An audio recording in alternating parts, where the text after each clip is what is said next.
This is the second video in our PiMPxshift Powertrain Management System setup.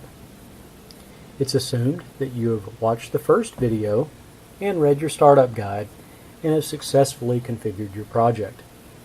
At this time, if we power the ECU up by turning the ignition key on, we should communicate with the ECU.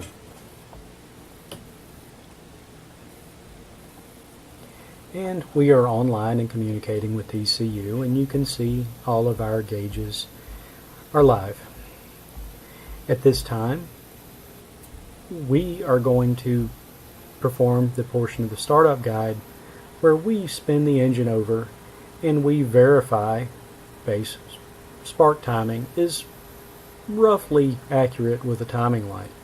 We're not necessarily verifying it's exactly correct, just making sure it's within several degrees of 10 degrees and has a prayer of starting. This has the no start tune that will be provided with your ECU, and it should not start at this time, although you should have heard the fuel pump cycle on initial key on. We're now going to spin the engine over, and notice spark advance in the bottom right here should go from displaying 0 degrees to a reasonable cranking timing value. And it is. Our engine's cranking fairly slowly, but we are displaying spark advance, and while I'm not actually looking with the timing light, I assume you are, and you're adjusting timing to match, roughly to match. Again, we're cranking, it doesn't have to be perfect. So now we're going to stop cranking our engine. And next, we are going to load the base tuning file that was provided on our USB drive. To do this, first we're going to make sure that we have our main engine controller selected in our tuning drop-down section here, as discussed in the previous video. And we have our engine tuning parameters on screen. We're going to click File, Load Tune, and we are going to browse to the location of the contents of our USB drive that was provided with our ECU. And we only have one base tune to select from here. We're going to expand this out and verify this sounds like what we ordered. This particular base file is essentially for something like a early 90s Ford Lightning. It is a batch fired V8 with a mild cam. We are going to select this file. And we do want to send and burn these values to the controller. Click Yes. Alright, at this point we are going to begin the rest of our initial running project setup. We're going to calculate required fuel, which is where we configure the ECU for our engine size and injectors. We do this by clicking Basic Load Settings, Engine and Sequential Settings, and click the required fuel calculator. We are going to enter our engine displacement and injector size and verify we've entered them in the units that we intended. If we want to enter them in cubic inches, ensure CID is selected. Alternately, you could select CCs. The same holds true for injectors. Select pounds per hour if you intended to enter your injector size in pounds per hour, then click OK. This will calculate the required fuel value for our engine size and injector size. Click Burn, then Close. Next, we will calibrate our throttle position sensor. We do this by clicking Tools, Calibrate TPS, and with the throttle fully closed, click Get Current. Notice right now our throttle position is displaying a slightly positive value. When we click Get Current, notice the closed throttle ADC count changed. Next, we are going to go full throttle, and we are going to click Get Current. Notice when I click Accept, this will change. We are now, it thinks we're at 100% throttle. We're going to let off the gas and return to roughly idle. This is a bench test, and so the throttle position is not going to be as stable as it would if it were a real throttle. Next, we are going to calibrate our ECU for our wideband that we have purchased. Do this by selecting Tools, calibrate AFR table.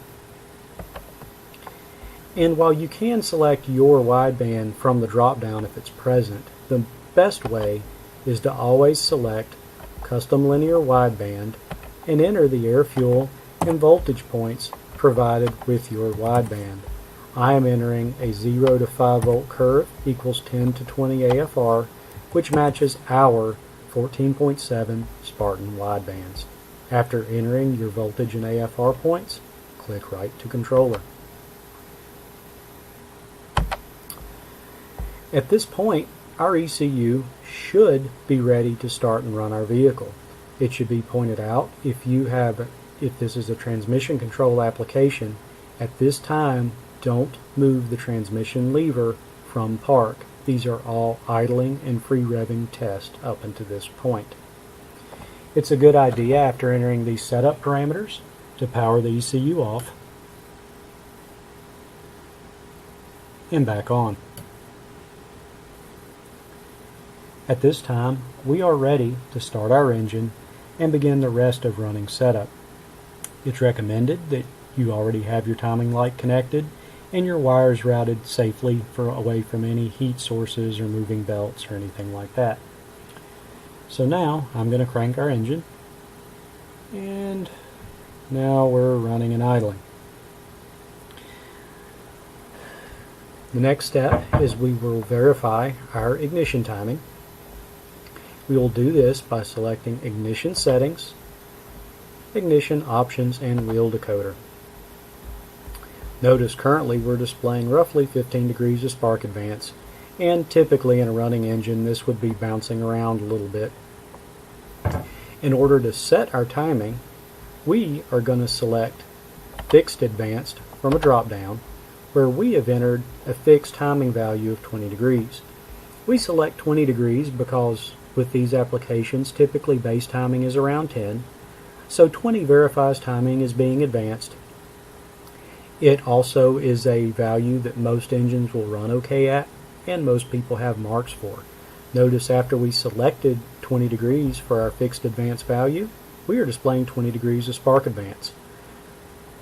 Now we will check timing at the crankshaft and verify that commanded timing equals actual timing. Move the distributor until it does, and also free rev it a little bit and verify it's relatively stable.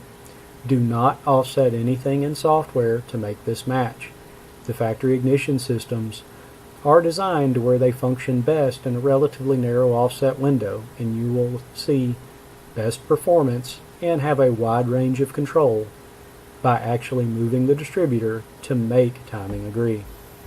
After commanded timing equals actual, change fixed advanced to use table, click burn, and close.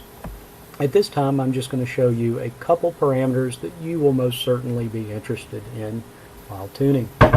Our main fuel table is located under Fuel, VE Table 1, and this is where our fuel table is located. See the tech support forum for further tuning guides, but this is relatively simple. Larger numbers equal more fuel, smaller numbers equals less fuel. Whenever you make intentional changes, click burn. Our ignition table is located under Ignition Table 1. It's also similar to the fuel table. This is total advance. In all tables, this is RPM and this is load. Load in most installations is very closely related to engine map pressure. Roughly 100 is wide open throttle naturally aspirated, above that's boost, below that's vacuum. This is the same for both the fuel and ignition tables. Another item that all installations will be required to at least verify is your injector dead time. This is located under Fuel Settings, Injector Dead Time PWM. Your startup guide provides some typical values for injectors we provide, and this value is entered here. If you bought premium injectors such as our fuel injector dynamics injectors, they typically come with detailed setup versus voltage data. You would enter this in these curves. Please see the tech support forum if you are unsure on how the numbers in this curve works relative to your specific injector data sheet. This concludes our basic engine setup video tutorial. It's expected you may have additional questions. Please ask them in the help forum located at stingerperformance.com.